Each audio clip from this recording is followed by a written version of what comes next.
establecieron la pena de muerte para estos delitos tan graves, los que lo hicieron sin conocer si es posible o no es posible la pena de muerte, bueno, lo hicieron por ignorancia, pero los que lo hicieron conociendo estaban actuando de mala fe para obtener simplemente votos, engañando a la población.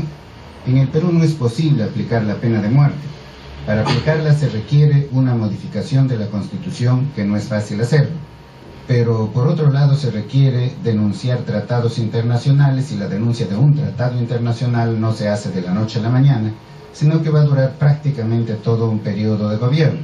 De otro lado, la pena de muerte no es disuasiva, está comprobada por estudios hechos por las Naciones Unidas que estos avesados delincuentes actúan sin temor a la pena de muerte. Y lo que es más grave todavía, sabemos que ni el Poder Judicial ni el Ministerio Público ofrecen una garantía para administrar una justicia que sea transparente, que se base únicamente en la verdad de los hechos, en la Constitución y en la ley. Los errores se cometen a cada instante, las violaciones de los derechos fundamentales de los procesados se producen a cada instante, de manera que no es posible aplicar la pena de muerte en el Perú, además de que los derechos fundamentales, entre ellos el derecho a la vida, son derechos progresivos. Una vez que se ha concedido, una vez que se ha logrado, no se puede retroceder. Si se retrocede, podríamos ser víctimas de sanciones internacionales. Para combatir esta delincuencia tan grave, simplemente hay que aplicar las leyes, que ya son bastante severas, o en todo caso hay que hacer que sean mucho más severas, y que estas personas vayan a los penales no a vivir gratis para que todos los mantengamos allí, sino que obligatoriamente tienen que estudiar y trabajar. Si es posible, hay que recuperar el penal del CEPA para que estos grandes delincuentes, y dentro de ellos también los delincuentes que han cometido sus delitos en el ejercicio de la función pública, vayan allí a ese penal a trabajar y mantenerse con su trabajo, y si es posible, desde dentro del penal, mantener a su familia.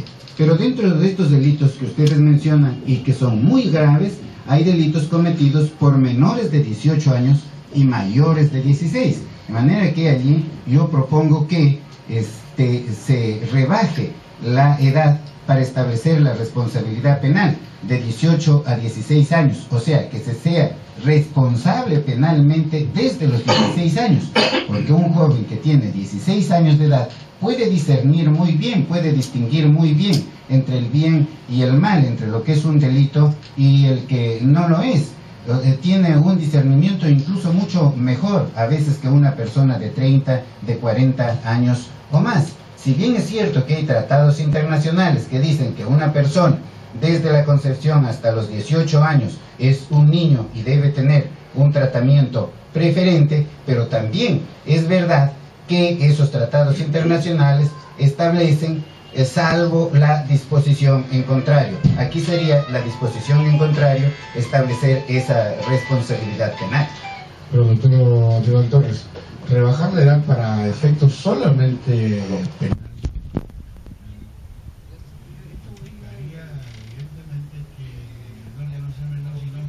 darle mayoría de edad a partir de los 16 años. No es solamente para el aspecto penal, en el aspecto civil ya está rebajado ya. La persona, la mujer o el varón que ha cumplido 16 años de edad puede contraer matrimonio, puede celebrar el acto más importante que puede realizar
reproducido.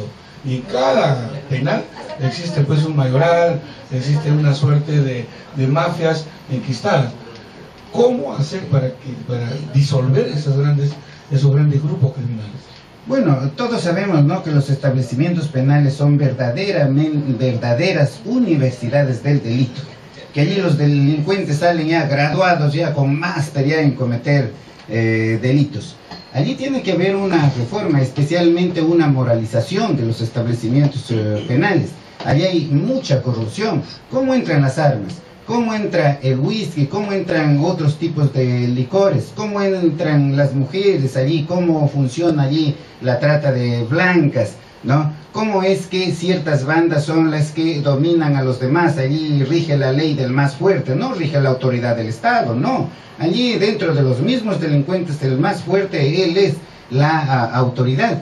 Eso tiene que terminar. Hay bandas de delincuentes que desde allí, desde dentro los penales, cometen los delitos para afuera, tienen sus representantes afuera. Si ustedes se dedican a la industria de la construcción, por ejemplo, ¿no?, ustedes tienen que coimear para poder obtener sus licencias. Necesariamente tienen que pagar la coima del 10% a los funcionarios del Estado, y a veces del 15% o a veces del 20%, y en efectivo, para que no quede la prueba de la comisión de ese delito. Pero allí no queda. Ustedes tienen que pagar además el cupo a estos delincuentes sindicalizados que dicen de la construcción civil, ¿no? Viene el delincuente y ustedes tienen que negociar, ¿no? Negociar con y ustedes le piden una rebajita. Dicen, no, yo no puedo rebajar, en todo caso hable con mi jefe. Muy bien, pues hablo con tu jefe. ¿Dónde está? Mi jefe está en Piedras Gordas. Entonces, ¿cómo voy a hablar si está en Piedras Gordas? No, en este momento le comunico con él. Llama con su celular y usted negocia con él el monto del cupo. Eso tiene que terminar en nuestro país. Esa es una realidad. Tiene usted de toda la razón, doctor Aníbal Torres.